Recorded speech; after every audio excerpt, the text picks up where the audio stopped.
साहब की राष्ट्रीय सुरक्षा सलाहकार जो हैं उनकी नोट्स हमारे पास हैं, जो उन्होंने कहा और वो बेहद महत्वपूर्ण है कि आज भारत में बनी AK-203 असॉल्ट राइफल है।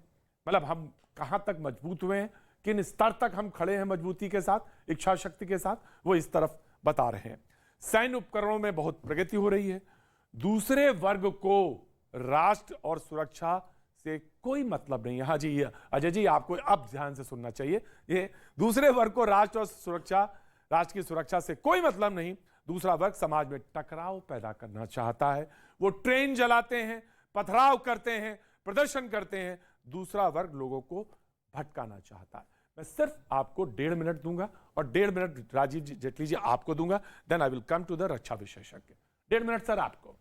प्रतीक जी, अजीत डोभाल साहब ने जो भी बात रखी है, मुझे लगता है वो दूसरा वर्ग का मतलब इस देश में जिस तरह से लगातार हिंसा की घटनाएं हो रही हैं, नफरत फैलाने का प्रयास हो रहा है, हिंदू मुस्लिम करने का, चर्बी गर्मी की बात हुई, कब्रिस्तान और शमशान की बात हुई, किसने की, किसने इस वो वर्ग कौन सा है ये देखना पड़ेगा। अब वो भक्तों के लिए कह रहे हैं, अंधभक्तों के लिए कह रहे हैं, महाभक्तों के लिए कह रहे हैं, ये देखना है। सच्चाई ये है कि इस देश का प्रोग्रेसिव सोसाइटी ये देश में वर्षों से रही है। देश की स्वतंत्रता की, आज़ादी की लड़ाई से लड़ते रहे हैं हम लोग, और उस समय से लेकर अंग्रेजों से लड़ते लड़ते आज बीमारियों से लड़ रहे हैं, बेरोजगारी से लड़ रहे हैं, महंगाई से लड़ रहे हैं, अर्थव्यवस्था के सुधार के लिए हम लोग आगे बढ़ने का प्रयास करते रहे, जिसको इस सरकार लगातार उसको खत्म करने का प्रयास करती रही। युवा रोज सड़कों पर है, युवा जिस तरह मतलब आप मानते हो दूसरे वर्ग का तरफ इशारा आपके लिए 1.5 मिनट हो चुका है, 1.5 मिनट हो गया है, 1.5 मिनट हो चुका है, लेकिन आप 30 सेकंड और नीचे। जिस तरह से लगातार युवा वर्ग आज 12.5 करोड़ लोगों की नौकरी चली गई, और जो लोग चाहते हैं रोजी रोजगार, बेरोजगारी का आलम क्या है सबने देखा, महंगाई से कैसे लोग त्रस्त हैं, क्या वो दूसरा वर्ग है? वो आम जनमानस का वर्ग है जो चाहता है कि किसी तरह ये सरकार उन पर ध्यान दे, बेरोजगारी पर ध्यान दे, गरीबी पर ध्यान दे, महंगाई पर ध्यान दे, और शिक्षा और स्वास्थ्य पर दे, जो नौजवान चाहते हैं इस देश में। यदि ये मिल जाए तो सारा वर्ग और पूरा देश एक होगा। दूसरा वर्ग ये नहीं है, बिल्कुल साफ इन्होंने कह दिया। जी राजीव जी, क्योंकि आप अग्निपथ के ऊपर आपने की डिबेट रखी है यहाँ पर, तो मैं अग्निपथ के ऊपर ही बोलता हूँ कि देखिए, एक अग्निपथ एक ऐसी स्कीम है जिसको सेना लेकर के आना चाहती थी और 30 साल से इसकी कोशिश चल रही थी। 30 साल से कहा जा रहा था कि हमें युवा सेना चाहिए, और युवा सेना के ऊपर जो प्रक्रिया थी वो सेना के तीनों अंगों ने अपना योगदान दिया, और उन्होंने कहा कि हम जो बेहतर हो सकता है उससे भी बेहतर करके दिखाना चाहते हैं, जिसके बाद अग्निपथ हम लेकर के आए। अब ये देखिए कि अग्निपथ स्कीम आई, मात्र 2 घंटे के अंदर ही राहुल गांधी जी का ट्वीट आ गया और उन्होंने इसकी खिलाफत कर दी कि ये स्कीम वापस लेनी चाहिए, योजना वापस लेनी चाहिए। जिस स्कीम को समझने में हमारे बड़े बड़े जनरल सिन्हा यहाँ पर हैं और हमारे जो सीनियर ऑफिसर थे, समझने में 2 दिन लगा दिए, उसको आधे घंटे में समझ लिया गया और 2 घंटे के अंदर उसको ट्वीट भी कर दिया गया।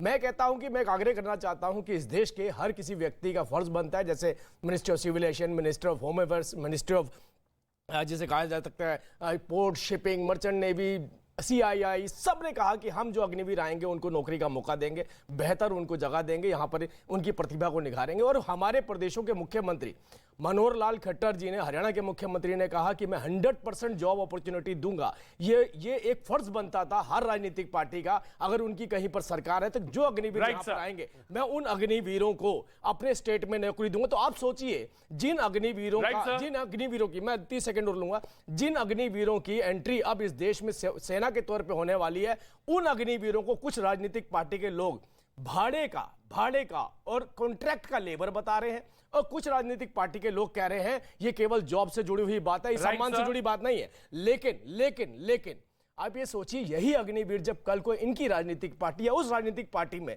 उस आफ्टर द 4 ईयर ज्वाइन कर लेंगे, तो ये किस नजर से देखेंगे? क्या इन्हें भाड़े का, ये कॉन्ट्रैक्ट का लेबर बताएंगे? मैं आज वो गलती नहीं करूंगा जो उस दिन हुई थी। मैं बिल्कुल मेजर जनरल, मैं आप ही के पास आना चाहता हूं। तीनों जी, ऑफ कोर्स जनरल के पास जाना चाहिए। तीनों सेना के अफसरों ने 500 घंटे का मंथन किया। मेजर, तीनों सेना के अफसरों ने 500 घंटों का मंथन किया। रक्षा मंत्रालय ने 60 बैठक की, 150 घंटे का मंथन किया। सरकार की 44 बैठक हुई, 100 घंटे तक चर्चा हुई। ये इक्वेशन है, इस पर चर्चा, परिचर्चा, सोच विचार का। 2 दिन में 4 संशोधन हो गए। पूरा देश जो है अब उनको ये तो गुंजाइश तो हर जगह रहती है। मेजर जनरल उनसे बात करना है। ठीक जी अपनी बात हुई। अच्छा, पहली बात मैं एक्सप्लेन करता हूं, क्योंकि बच्चे लोग को यहाँ पता नहीं होगा कि आर्मी में फैसला लिया कैसे जाता है। पहले इनको एजुकेट करूंगा। आर्मी में बच्चे जब इस तरह का कॉन्सेप्ट आता है तो वो कॉन्सेप्ट को टॉस करके आर्मी हेडक्वार्टर से कमांड, कमांड से कोर, कोर से डिवीजन, डिवीजन से ब्रिगेड, ब्रिगेड से यूनिट जो कि फुल कर्नल कमांड करता है, वहाँ मंथन होता है, विचार होता है और रिकमेंडेशन भेजता है फुल कर्नल। और वही upward journey brigade to unit to brigade, brigade to div, corps, command, army headquarters. Army headquarters में कोलेट होता है, मंथन होता है। Army chief, vice chief, 5 PSO जो लेफ्टिनेंट जनरल रैंक के होते हैं, मंथन होता है। AG सब बैठ जाते हैं, DGM सब बैठते हैं, मंथन होता है। मंथन होने के बाद vice chief of army staff ने क्या कहा, जनरल राजू ने, 2 साल से हम इस पर तवज्जो दे रहे हैं, मंथन कर रहे हैं। 2 साल मतलब हर एक साल 2 आर्मी कमांडर मीटिंग होती है। इसका मतलब कम से कम 4 से 5 बार आर्मी कमांडर मीट में डिस्कशन हुआ होगा। और आर्मी कमांडर मीट में लेट मी टेल यू बच्चे, वहाँ आर्मी कमांडर लोग शेयर होते हैं, बहुत फ्रैंकली रास्ते में बात करते हैं, no chief sir I don't agree with you, and chief respect करते हैं, क्योंकि हम लोग यहाँ सेना में भारत माता की सेवा करने आए हैं, हम चमचागिरी नहीं करने आए, लोटा किसी के नहीं उठाने आए हैं। तो फ्रैंकली एकदम फ्री एंड फ्रैंक विरोध क्यों कर रहे हैं फिर? विरोध क्यों कर रहे हैं? और कौन है? बताते हैं वेरी क्विकली। अरे भाई 30 सेकंड दे दो। हाँ सर, दे दो। एक्सटेंडेबल बाय 10 सेकंड्स मोर। अच्छा सर। हाँ। विरोध इसलिए हो रहा है कि एक अंतर्राष्ट्रीय स्तर का षड्यंत्र है, राजनीतिक षड्यंत्र है। मोदी को कमजोर करो, आर्थिक व्यवस्था कमजोर करो, सेना को कमजोर करो। सुनते जाओ। और 1 सेकंड 5 सेकंड और इकोसिस्टम बना हुआ है। जहां मोदी जी ने एक फैसला लिया वो इकोसिस्टम तैयार है। मास्टर इन लोग का जो गैंग मास्टर है ब्लो करता है, ट्वीट के शिट, हंगामा शुरू। ये चक्कर है। Right sir. मेजर, अंतरराष्ट्रीय साजिश है, मोदी जी को कमजोर करना है, देश को कमजोर करना है, आर्मी को कमजोर करना है, और एक ऐसी स्थिति दिखानी है कि देश में कोई किसी की सुनता ही नहीं। जय हिंद प्रतीक जी, आपके सभी दर्शकों को। मैं थोड़ा जनरल सिन्हा से इसमें मेरी राय थोड़ी सी अलग है। जनरल सिन्हा बहुत ही रिस्पेक्टेड सीनियर ऑफिसर हैं इंडियन आर्मी के, कई डिबेट्स में आते हैं, बहुत मैंने कई बार, आज मैं पहली बार आमने सामने हूँ जनरल सिन्हा के। General Sinha corps of ordnance से हैं, I am an infantry officer. देखिए प्रतीक जी, हमारा देश, पहली चीज हर आदमी को ये समझनी चाहिए कि सेना से लोगों का सेंटिमेंट्स जुड़े हुए हैं। You need to understand. मुझे नहीं मालूम कितने लोगों ने अपने चैनल पे ये बात किसी ने इसकी निटिग्रिटीज को रिवील किया है या नहीं किया है। तो ये कहाँ हर्ट कर रहे हैं सर? मैं यही तो जानना चाहता हूँ, कहाँ हर्ट हुआ? आप 4 साल के टाइम ड्यूरेशन इंपैरेटिव है, सबसे इंपॉर्टेंट है टाइम ड्यूरेशन। 4 साल में जब आप एक सोल्जर को, अग्निवीर को ला रहे हैं सेना में, इंडक्ट कर रहे हैं, आप बोल रहे हैं we are short of 46,000 sepoys as of now because of ये जो महामारी हुई, सब कुछ हुआ, ठीक है।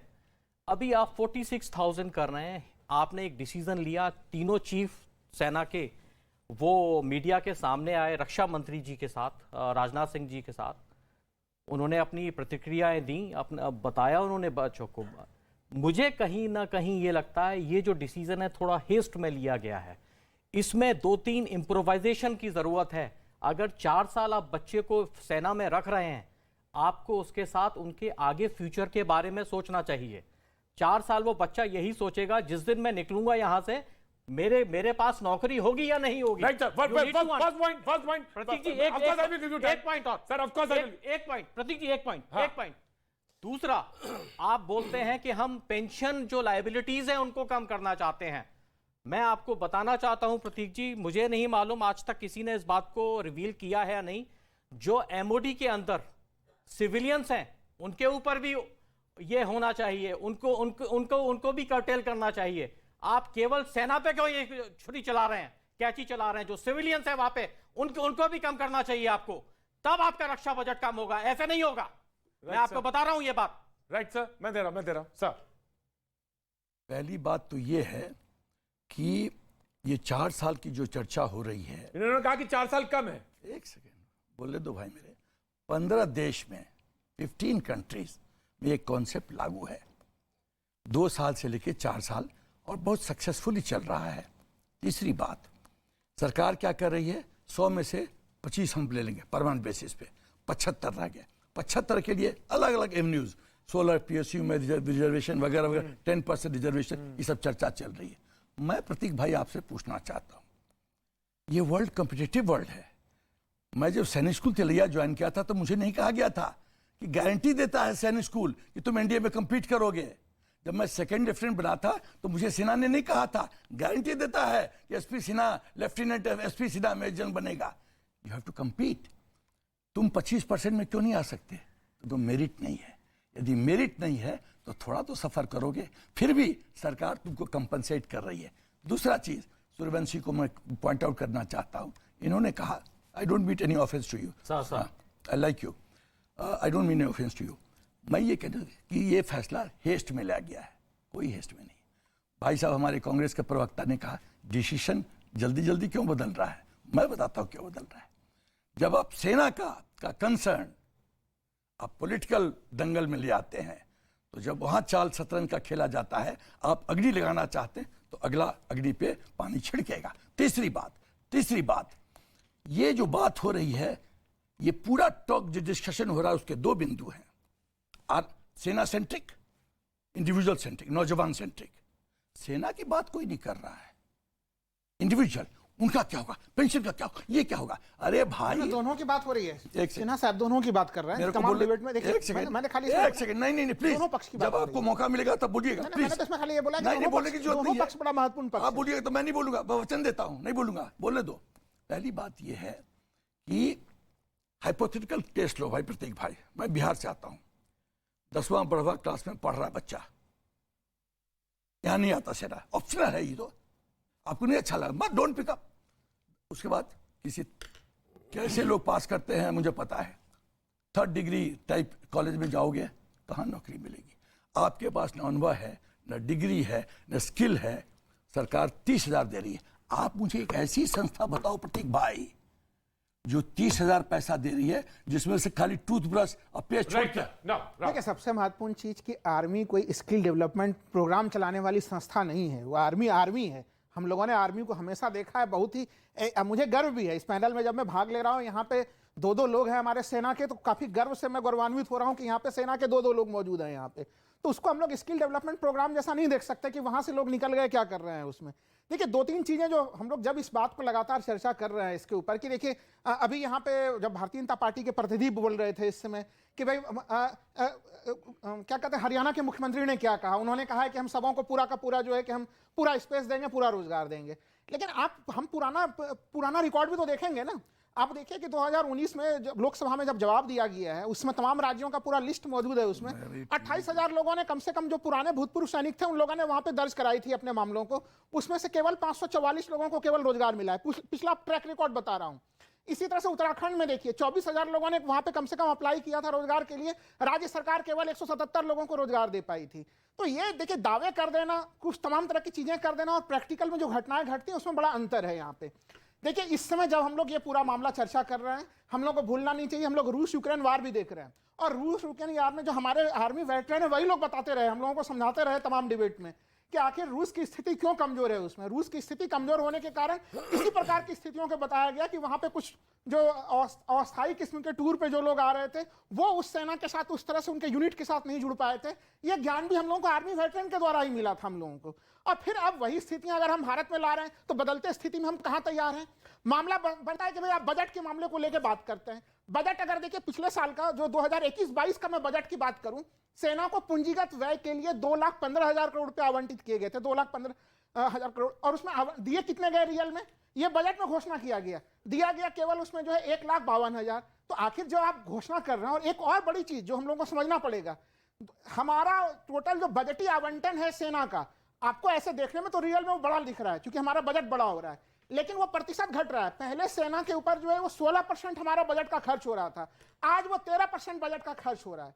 सबसे तो भाई सवाल तो यही है ना कि सबसे बड़ा कि पेंशन और तनख्वाहें ये एक बड़ा मेजर पोर्शन है। नहीं भाई देखिए अभी यहाँ पे देखिएगा, उन्होंने एक वेटरन ने बड़ा गंभीर चीज कहा सेना काफी जोखिम वाला चीज है। लोग आप देखिए किस भावना के साथ जुड़ते हैं। Right. दूसरे और मैं आ वहां पे आपको कम जोखिम वाले क्षेत्र को चुनिए। हमारे माननीय सांसद और विधायकों के पेंशन में कटौती कर डालिए, कौन मना कर रहा है? राजीव कुछ जवाब देना चाह रहे हैं। मैं दो बातों का जवाब देता हूं। पहले तो हमें एक बात को समझना होगा, क्योंकि हमारे बीच में आर्मी ऑफिसर्स भी हैं। हम कब तक सेना को सिक्योरिटी गार्ड बना